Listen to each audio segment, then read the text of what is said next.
What a perfect and peaceful way to end this spectacular Saturday. Had such a great day. Just a perfect balance of adulting and adult chores and running an errand in town and working in the yard and hanging laundry out on the clothesline and sharing a beautiful salmon dinner with my husband, having a visit from my son and our birthday girl, our 8-year-old granddaughter Emerald Sage, getting to talk to my oldest daughter Davina in Bangor, Ireland yesterday in celebration of her birthday today. Hard to believe that 46 years ago, as a 19-year-old, I was giving birth to my first daughter. And now, 5 babies and 2 beautiful stepchildren and 12 grandbabies later, because Davina and Brian just brought in their foster daughter Ilea's sister Darcy this last month, so that makes GB number 12. God is so amazing, and this has been and continues to be the greatest roller coaster of life.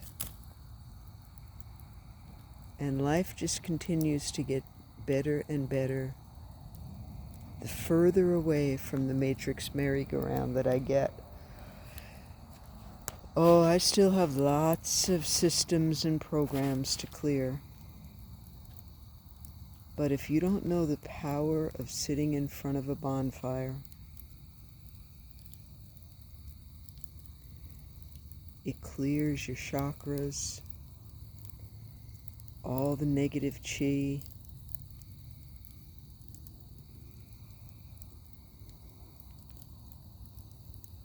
It's such a powerful, powerful way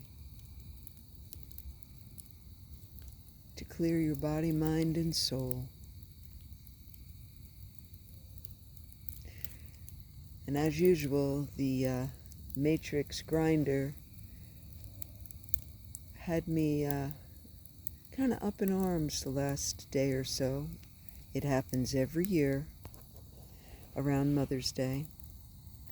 And it's a combination of missing my own mom so much and all the things I didn't get to say, all the time I didn't get to spend with her as an adult, all the decisions I made that kept me away from my mom and my siblings. Some things you just can't go back and do again. And the lessons are sometimes very bittersweet.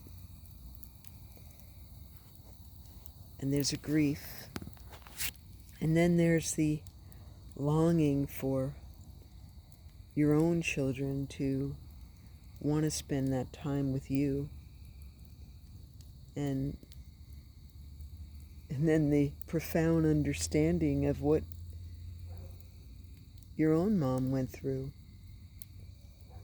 when you moved so far away and the calls got further and fewer between each other.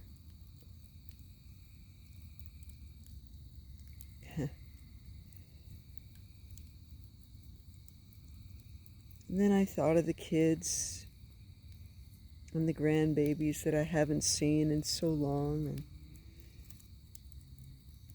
how, oh, I tell you, yesterday on the way home from work, boy, the Matrix was hitting me hard, and that battle between my ears was raging bigger than this bonfire.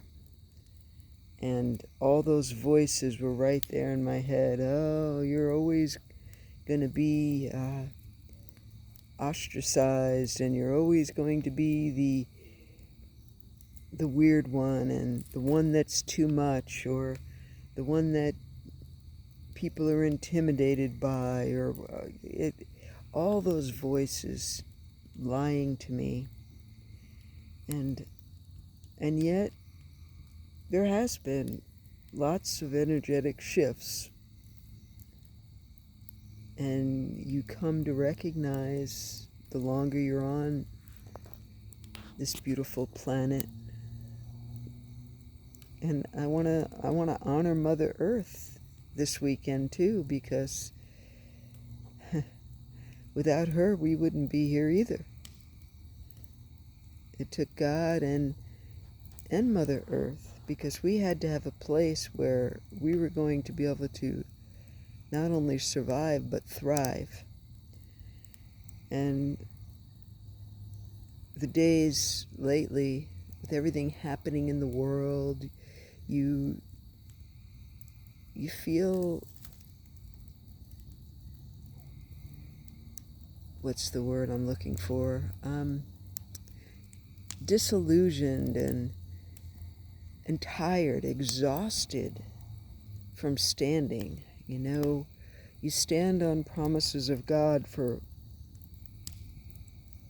days and months and years, and you just feel like you're not seeing any results. And there's still children that are staying away, and there's still not full family unity, and you pray and you pray and you pray, and you wonder if you're always going to be the odd man out.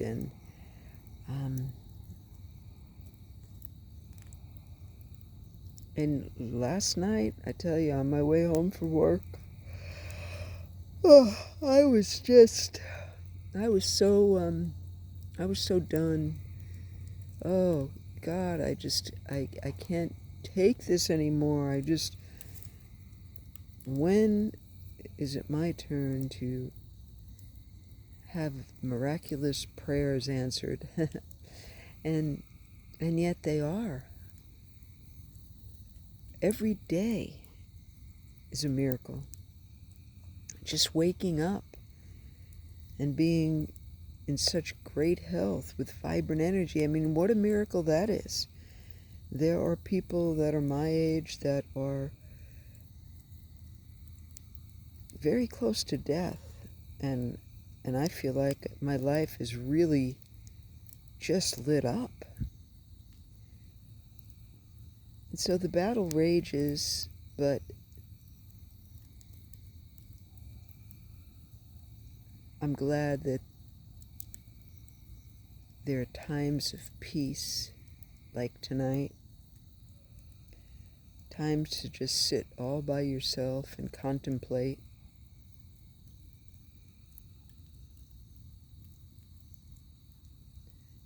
And while this is rather a private purging time, I felt it was important to share some of the thoughts that one might have as you sit in front of a bonfire, especially if you're doing it by yourself.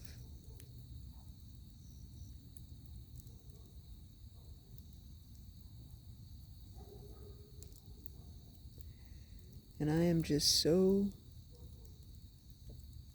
convinced, and I so stand in faith that there are little fires all over the world burning through the darkness right now.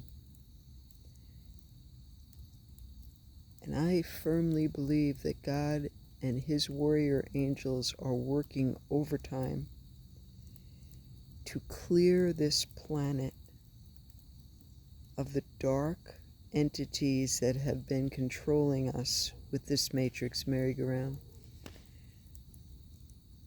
And I am convinced, and I don't care what anybody says, and I don't care about the divide, and I don't care about people thinking I'm crazy, because I know God, and He is faithful and just, and He is so merciful, and that's why we have gone so long, because He doesn't want anybody to remain lost. But I also know that there comes a time and a place where Almighty Holy God says enough.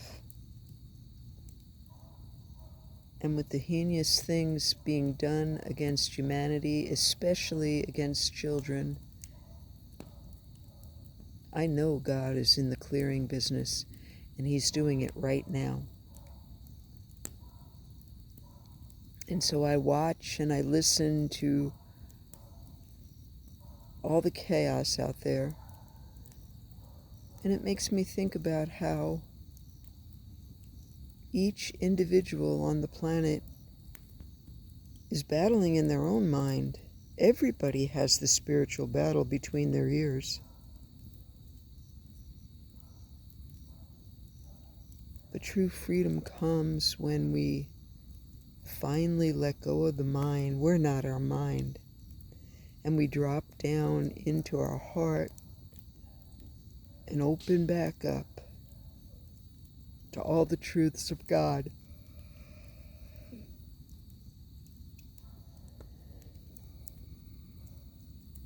And then we remind ourselves that we can just sit on the sidelines at times, because the battle really isn't ours, it's God's. And when we recognize that it's okay to get out of that control seat, I'll give you a prime example, and it's perfect for Mother's Day. One of my children, well, several of my children are just so disgusted with the government and our president and the way things are in their world. And it's all part of the waking up process. I recognize that, but yesterday I just, years ago, 8, 10, 12 years ago, when I was very active in the prepper community, and I was going through my own red pill experience of wakening up and recognizing that the Truman Show, it was a prime example. They put it right in our face that we are in a simulation. We are in a matrix, right? Just like the Matrix movie.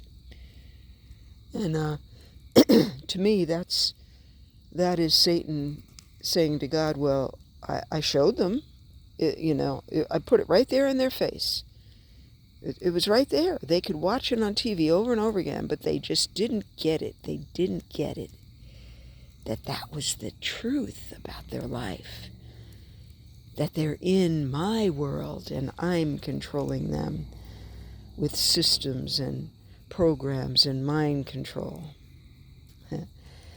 And when I did that, when I started waking up and I started following the money and recognizing all the crimes against humanity, and I was so incredulous that I couldn't believe that I didn't know this my whole life. And so I wanted to share it with the world,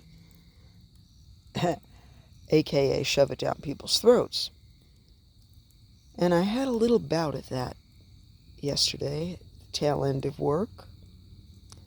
Because, see, I don't follow news anymore, but I have been following quite a few prophets and getting more and back into my Bible.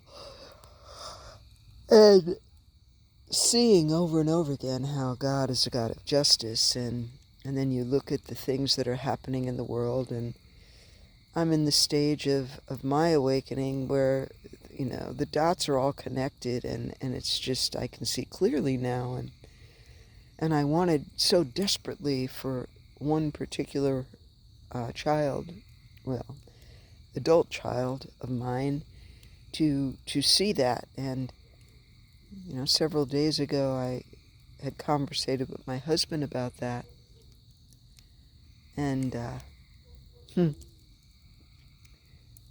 said, what do you think about me sending this particular video, this teaching, to this grown child of mine? And my husband said, babe, haven't we been there before? If you want to stir things up, or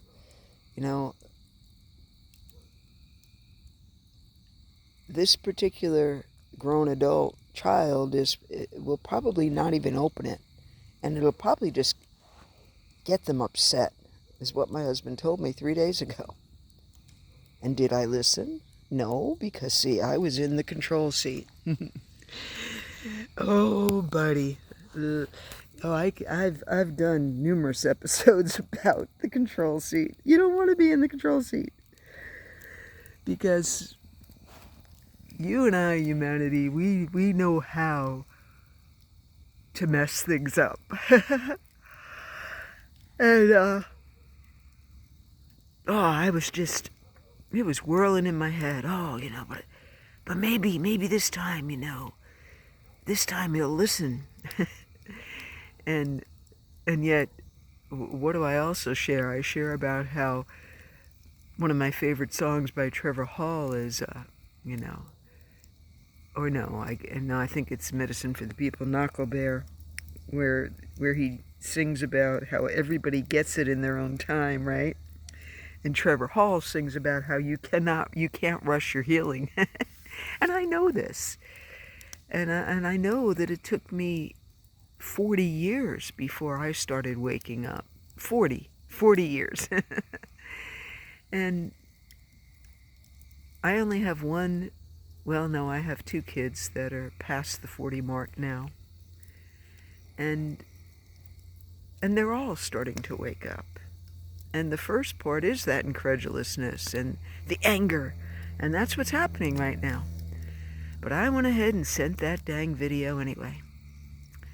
And verbatim, what my husband counseled me and discerned was absolutely accurate. And that particular grown child of mine sent me back that response. I'm not even opening this, Mom. Why are you sending me this crap? And I can only hope that I have not set back our healing of our relationships further. And sometimes love causes you to do stupid things in the name of love.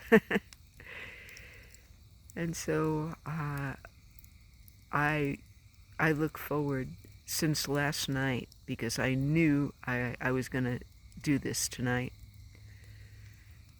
Fire's healing. It burns away all that crud, all the mistakes and the errors and all the times you think you know better than God. And today, this is so funny. I was heading into town early this morning, and I was thinking about, because after I did it and I got that response, it was devastating for a little while, and I shed some tears, and I whined to God that I'm so tired of being the one that's misunderstood, and why do my own kids not want to be around me? And the victim, and yet I know in the big picture that they're all on their own personal journey. that I can't interfere with. It's between them and God. Just like my journey and your journey, humanity, is between you and God. And I grieved a little bit because, man, I miss my kids so much. And I always thought that we would have many, many events together and we'd all sit around and we'd love on each other as adults now, and share our lives, and it's just not like that. And yet I'm in awe at watching how God is working in each of their lives. And so I knew a bonfire was necessary. So on this Mother's Day weekend, I just wanted to have this bonfire chat, especially with the moms out there, because Mother's Day can be really rough. It's bittersweet. You remember the times where the kids brought home the Mother's Day gifts from school, and the breakfast is made, and I can remember the kids setting up a restaurant and having us wait outside, and then they'd bring us in and they'd give us a menu and the whole bit, and it was just so adorable. And now there's grandbabies doing similar things, and I so wish I could just sit here in front of this fire with my own mom and just tell her how much I appreciated all she did for me, and how sorry I was that I walked away, and yet I know she knows, because a mother's love never ever dies. And so I know wherever she is, in heaven, or maybe reincarnated again, or maybe her spirit's watching over me right now. Of course it is, because she's my mom. Thank you, Mom. Teresa Marie. And this year, Mama, I proudly took back that name. That's my birth name, Teresa. And Marie was my confirmation name. And I took it because it was my mom's middle name. So, Mom, I'm going to keep standing, and I'm going to keep praying like you prayed for me every day of my life. I know you did. Your prayer saved me so many times, Mom. And I know my prayers are doing the same for my children and my grandchildren. And I just want you to know the chains of bondage that you couldn't break, I'm going to do my best to break for the following generations after me and beyond. So on this Mother's Day, I wish all the Mother's Day blessings on all the mamas out there in Humanityville. And I hope that